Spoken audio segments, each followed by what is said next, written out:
Okay, so I also have, I had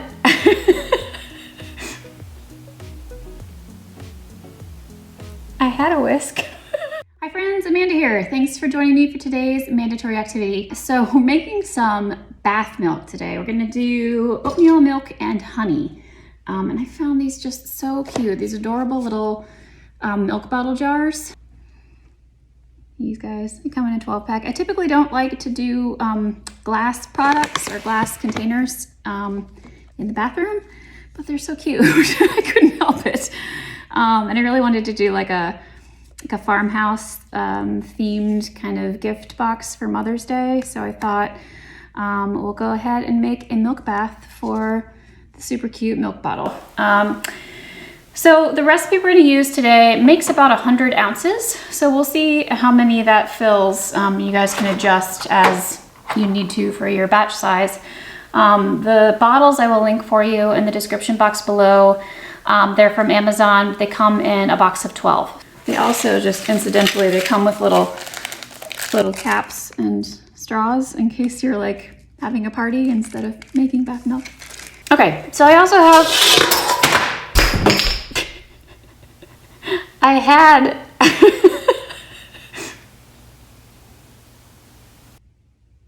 had a whisk. Hold on. Okay, now I have a whisk. I have the biggest bowl known to man. It's just giant. But I'm going to use that to mix up all the stuff because there's going to be a lot of it, and I figure if it's spread out, you should be able to see it pretty well on camera.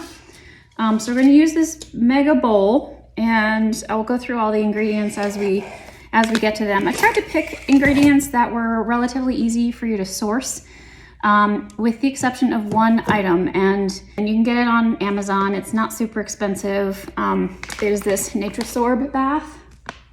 This here, I get mine from makeyourown.buzz, and this is 16 ounces, but it's light as air, so 16 ounces is a huge bag. So the smallest size I think they sell is 4 ounces, and it's only $7. So for 4 ounces, like I'm using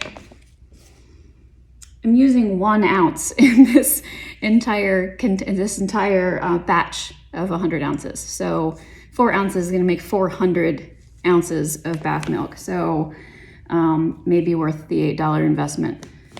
But what this does, so what this is a modified tapioca starch, and that means that it's going to hold like more than its weight in liquids, basically. So it does keep your milk powders and your salts really dry. So what we're gonna do is start with this and mix our fragrance directly into the Natrasorb, because it kind of acts like a little tiny sponge. Like it will suck up all of the fragrance or essential oil, whatever you're putting in it, and it'll keep it there. It's gonna keep all of your other ingredients dry. All your milk powders and salts will be dry, and it's not gonna sort of let the fragrance leach into any of those other items. So what happens is when you pour your milk bath into the tub, as soon as the Natrasorb, the tapioca starch, hits the water, it dissolves and releases the fragrance. So it's just kind of a really nice vehicle. It's also super soft. So the powder's really fine, but it's also like makes your bath water soft. Actually, several of these ingredients are going to soften your bath water. But that's what a milk bath should be, right? Like, you know, they say Cleopatra bathed in milk. I don't take enough milk baths, frankly. Like my skin gets really dry in the winter, and one of the things I like about this recipe is that I use a lot of Epsom salts along with the milk, so you get all of this sort of soothing, soft milk water, and then all of the the benefits that your muscles get from the Epsom salts. And the Epsom salts I just find really relaxing. Like the Epsom salts, I put in a lot of my bath salts because I find that they are the thing that make me feel best when I get out of the tub. Maybe that's just because I'm getting older and I need more help with my joints and muscles. But we've got Epsom salts in here, we've got Natrasorb in here, we've got baking soda and kaolin clay and colloidal oats and all sorts of things that are going to feel really good and are easy to find. This you won't have, but I will link it for you. I'll link it here for $7.75, and I'll link an Amazon version for you too, just for ease. Okay, so I'm gonna go ahead and adjust the camera so you have a good overhead shot, and let's get to it. So we're gonna start with our Natrasorb and our fragrance, and we're gonna combine the two of those together. They're not gonna make like a paste, but they will get sort of wet, and it'll be the wettest thing that we do for this whole process. So I like to kind of start there and then add the other ingredients in, which gives it time to continue to soak up that fragrance. And by the time you're done, like the mixture will feel really dry. Hopefully that makes some sense. So I have this bowl. It's so large you can't see my scale, but it's there. And I'm going to tear it out. I'm working in ounces, just because that's what I'm used to. You can always do the gram measurement if you'd prefer. All right, so we're gonna start, again, this is a 100-ounce recipe. We're gonna start with 1 ounce of Natrasorb. And so if you have sensitive lungs, go ahead and grab a mask. It's not like SLSA where it really like irritates and kind of burns your throat. It's a fine powder. It's just tapioca starch, but it is so super fine that, you know, if I inhale it, it's just gonna make me cough, and I don't wanna deal with it. So 1 ounce. You can see it's like snow, powdery snow. All right, there you go. It's 1 ounce on the nose. So you can see like that's a lot of powder, just because it's so fine, it doesn't weigh anything. All right. For fragrance, you have a couple of options. So since I'm doing honey, oatmeal milk and honey milk bath, I'm gonna go for this honey I washed the kids. It is from bescented.com, but you can use, you know, whatever fragrance that you like. I would just sort of caution that you get something that's gonna go well with milk. So like a citrus wouldn't make a whole lot of sense for me. Unless it was like a coconut milk and citrus, but we're going to be using goat milk and buttermilk today. So I like the idea of the honey wash. This is a dupe of the Lush honey I washed the kids. All right, so this is the one that we're going to use. And, you know, if you wanted to take the route for essential oil instead, you can totally do that. Check your usage rate on whatever manufacturer you choose for your essential oil. I got this one from Amazon. This company has a number of different varieties. Actually, let me grab a couple more. I have like 8 of them. I have all of them, I think. But so grapefruit with milk bath doesn't make a whole lot of sense to me. Harmony I considered initially, but it's got a lot of sort of lemon and jasmine-y kind of notes, and it was a little too floral. This one I thought would be nice. It's bergamot, patchouli, blood orange, ylang ylang, and grapefruit. But frankly, the thing I smell most of all is the ylang ylang, which I think is kind of a musky enough scent to go pretty well with a milk bath. But for what that's worth, you obviously choose what smells nice to you. I also have, and briefly considered, oatmeal milk and honey fragrance oil. I am not sure if this is going to discolor, so I'm just steering clear of it. This one I have used already in bath bombs, and it was fine. I know this discolors to brown in cold processed soap, and I just don't want to have to put any vanilla modifiers into this recipe. So I'm just going to play it safe and go with one that I know doesn't discolor and doesn't need any help. And it still smells like honey, but not like overkill. It's not super sweet. It's very nice and mild. All right, so 1 ounce of Natrasorb and 1 ounce of fragrance. I'm gonna tear out my scale. And use my little trick. Normally I would hold a pipette to the side of the container and let it run down the pipette instead, but this is a pretty full bottle. I thought I could get away with it. So I'm just gonna kind of give this a stir. Like I said, it's not gonna be paste, but it's gonna be sort of wettish clumps. Oh, it smells really nice though. It kind of, to me, it smells like you definitely get the honey, but it smells a little bit like I don't want to say this and turn you off because this is not what I mean, but like baby powder, but in the best possible way, like in that sort of clean, I don't know how else to describe it other than like talc-ish. And it's not the Natrasorb powder, it's the fragrance itself, but it's like a clean baby. I guess that's why it's Honey, I Wash the Kids. It smells like clean babies. All right, so you can kind of see this. It looks to me like cojita cheese, but that's kind of this consistency you're going for. Nothing else. You can see there's no liquid in the bottom of this bowl. It's very dry, and everything is soaking into the powder. I'll hold this up so you can see it. You can pack it down like it's, you know, it's definitely holding all that liquid, because now all of a sudden it's not fine anymore. It's not poofy. All right. If you are a lotion maker, any kind of cream maker, this Natrasorb is also a good option for those kind of products. For the same reason, it keeps everything kind of dry. All right, next we're going to add baking soda. So I have a giant one from Sam's Club, just because I make bath bombs, so I need a giant one. But you don't need a giant one. You need, in our case here, 25 ounces. So, you know, a couple boxes from the grocery store ought to do you. Tear out my scale. And 25 ounces.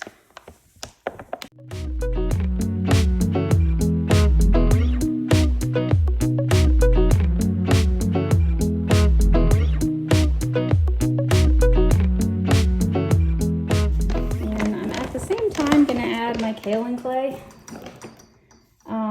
because I like to just mix them together. Kaolin clay is also pretty easy to find. I have mine made little labels with my Cricut machine, but I keep mine in just the big container. We're using a fair amount. We're using 20 ounces of kaolin clay. Kaolin clay is also another ingredient that will feel amazing on the skin. Will make your water super, super soft. I use kaolin clay most often in cold process soap making. For the same reason, it gives your bars like a really nice slip. When they get wet, they just feel like, I don't want to call them slippery, but they feel slippery. And you get kind of really, really creamy lather.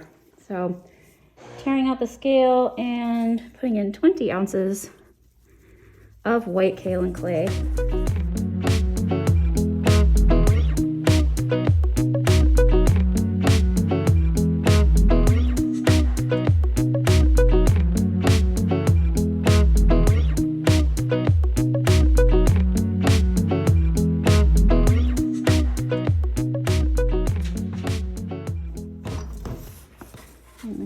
Out at the end there. All right, so you can see that's a lot. So kaolin clay is another one of those ingredients that is, it's lightweight. All right, so baking soda and kaolin clay. I'm gonna give this a nice stir, get it mixed up really well with the Natrasorb and fragrance. It's gotta be one of my favorite parts, just getting all that fragrance. And then I start daydreaming about what the bath's gonna feel like. And I make myself sleepy.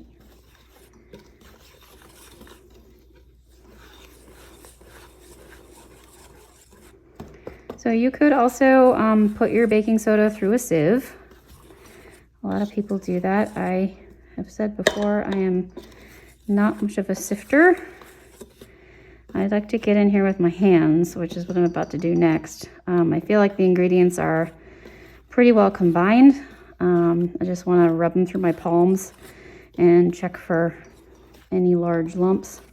It's not like a bath bomb where you have to worry about lumps leading to like warts, but you know, once they hit the water, they're gonna completely dissolve anyway. So it's really not a big deal.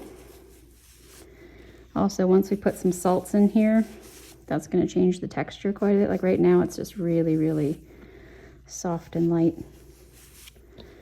So it's amazing to me how dry it feels. already, just from that Natrasorb holding on to the liquid for us.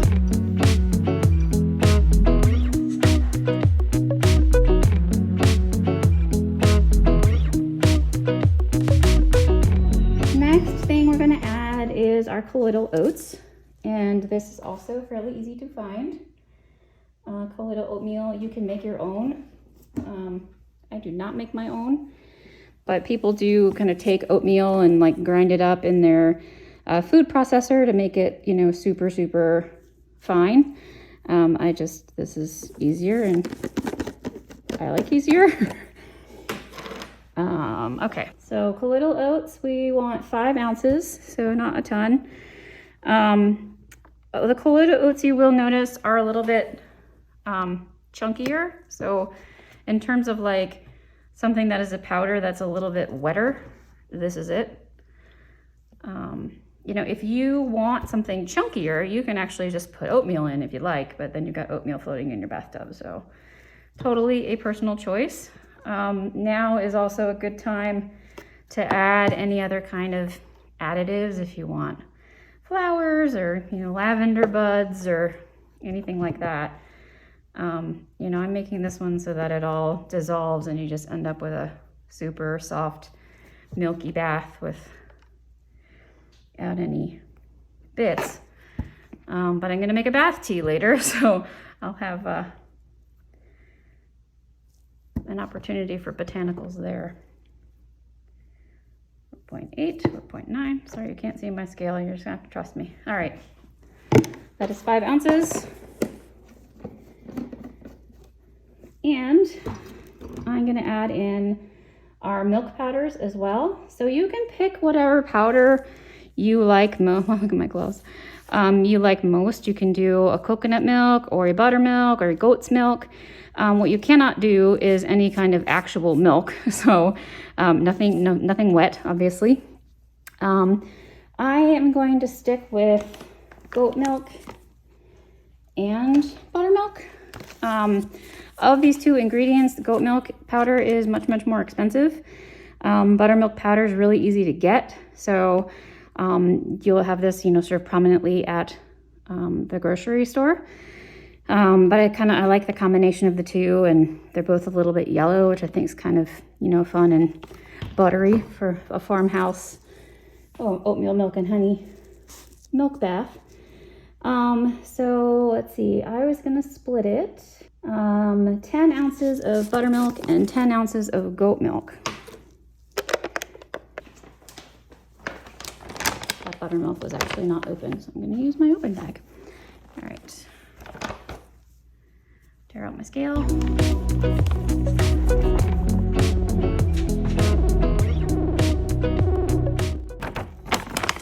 right. I had 9 ounces left in that bag, so I'm going to put 11 ounces of goat milk powder in.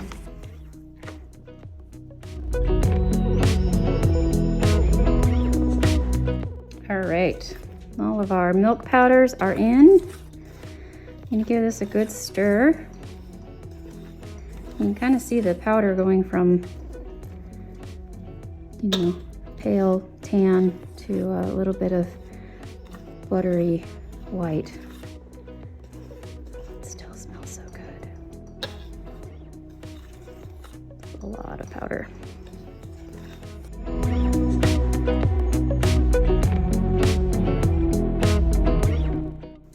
Just making sure there's nothing hiding on the bottom. Oh, there's a little bit right there. Okay, powder feels excellent. All right, we're almost done. So the last thing that's left is salt. Again, that is something that just makes your skin feel really, really good. There's a misnomer that salts dry out your skin, and it's the opposite, really. Salts help draw moisture to the skin. So I find that adding salt into a milk bath just sort of lets your skin absorb all of those milk bathy things a little bit better. So in terms of salt, you can kind of do what you want, with the exception of Dead Sea salts. Dead Sea salts have a lot of properties, like a lot of minerals in them, and they can tend to get a little wet. So obviously the point here is to keep this milk powder as dry as possible. So just steer clear of the dead sea salts. You can use regular European sea salt, which is what I have. Epsom salt, which is also what I have. And then if you have Himalayan pink salt, so I have two. I have this gigantic sort of large grain, and I have a fine grain. I would not use the big one in your milk bath just because it's not going to dissolve quite as freely. Then you'll end up with like a little granules sort of at the bottom of your tub. I think it's nice just to have a fine salt that's going to dissolve at the rate of the other salts. So this pink Himalayan salt is sort of roughly the same granule size as my European sea salt. All right, so I'm going to mix these three. I am using, what am I doing? 15 ounces of Epsom. So total amount of salt here I'm using is 25 ounces of salt. And I'm going to mix it up between 15 ounces of Epsom, 5 ounces of European sea salt, and 5 ounces of the pink Himalayan, which should just give it kind of a nice speckle.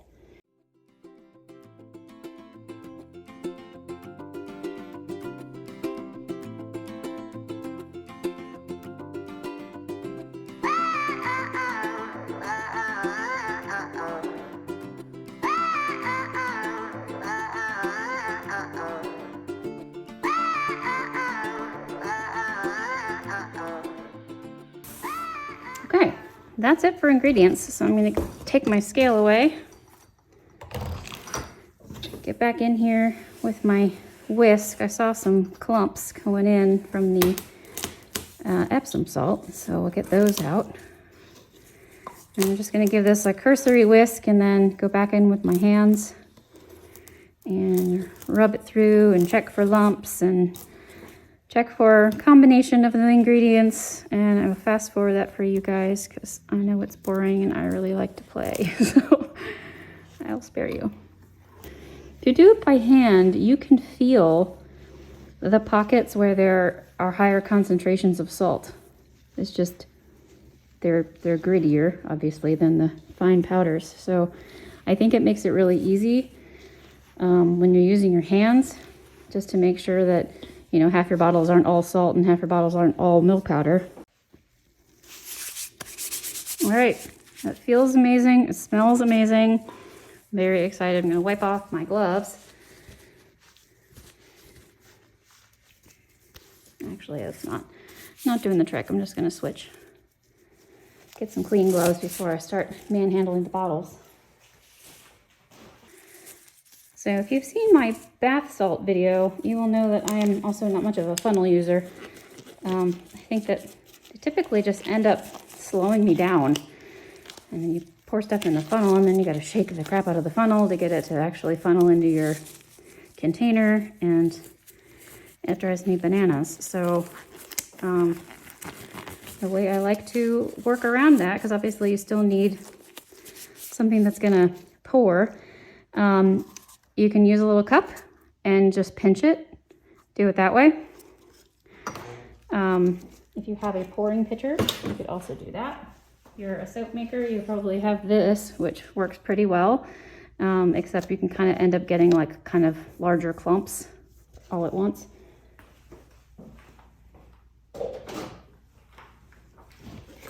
So this is a little tedious, but it does give you a lot of control. And really, you know, it's not so bad.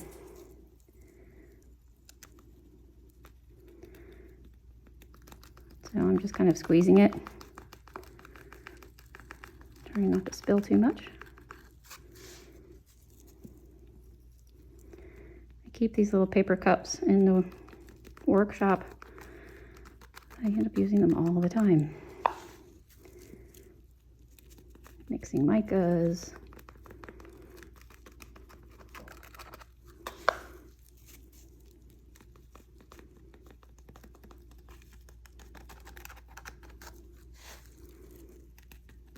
All right, so I'm getting close to the top.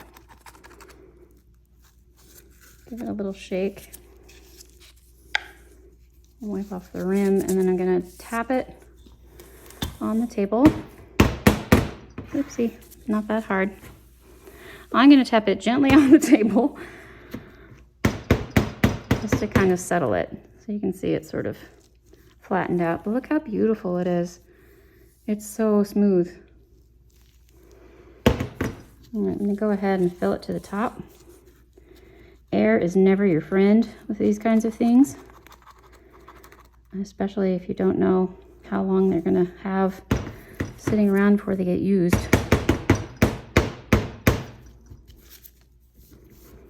Someone's probably going to ask me what the shelf life is. I would suspect the answer would be however long the shelf life is on the shortest shelf life you have on your milk powders, because that's going to be the ingredient that I imagine would spoil earliest.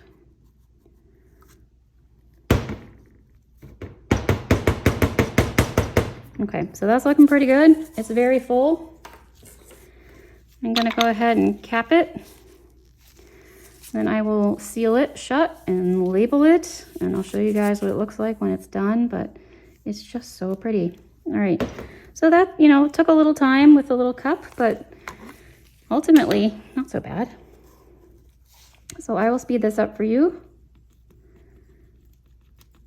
and finish filling these bottles, and then I'll come back with an outro to show you the finished products and say goodbye.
Okay, so I got almost very lucky with my measurements. You can see I scraped every little last bit out of that bowl.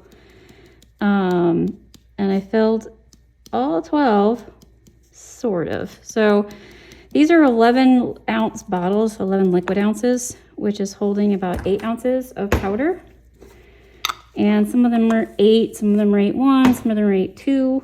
And so the last one is 7.8. So I'm stealing some of the extra from the ones that are more than 8. This one's 8.3. I bought these little scoops, thinking they would be cute to tie onto the bottle, but I don't know if that makes a whole lot of sense. Like, practically, it's probably easier just to shake some out into the bath and save a scoop for something you have a wider mouth container for. Like, does this even make sense? You can get in there, but you almost can't get out afterwards. So I don't know, maybe if you tilt it to the side, maybe it's still cute. Yeah, you go sideways. All right, so we'll use that then. So I'll package them with these little scoops, which are also, I think, from Amazon. And so that'll be pretty cute. It'll look like that. Maybe a little like raffia bow or something. All right, so I'm gonna get all these shrink wrapped and labeled. I think I will also probably put a warning label on the back about glass in your bathroom, just because it makes me nervous. And you know, if you're giving these away, you can obviously just get away with you know, maybe something like a craft tag, or, you know, sticker, a little decorative bauble. But gosh, it smells really good. All right, I'm kind of bummed out I don't have extra, because I was hoping I could take some home. I used every last drop. So a 100-ounce recipe makes 12 8-ounce plus a little bit of change-ish milk bottles. All right, Thanks for joining me.